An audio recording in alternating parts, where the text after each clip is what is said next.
જૂનાગઢના પટેલ કેળવણી મંડળમાં ટ્રસ્ટી કાંતિ ફળદુના રાજીનામાની માંગ સાથે વાલીઓએ ફરી ઉપવાસ આંદોલન શરૂ કર્યું છે।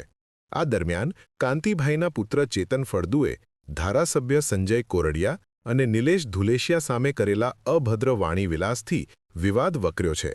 આજે સંસ્થા અને વાલીઓ વચ્ચે મળનારી મીટિંગમાં વિવાદનો સુખદ અંત આવશે કે કેમ તે જોવાનું રહ્યું। શું આપ હાડકાને લગતી તમામ સમસ્યાઓની શ્રેષ્ઠતમ સારવાર માટે નિષ્ણાત ડોક્ટરની શોધમાં છો?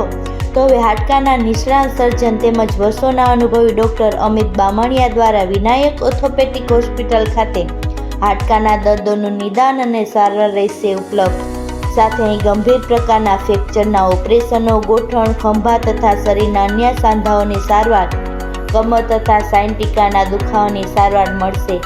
હાડકાના દર્દોની સચોટ સારવાર માટેનું શ્રેષ્ઠતમ સ્થળ Vinayak orthopaedic hospital, Vrindavan complex પાછળ, વેરાવળ રોડ, કેશોદ। એપોઇન્ટમેન્ટ માટે ડિસ્પ્લે પર આપેલા નંબર નોંધી લેશો।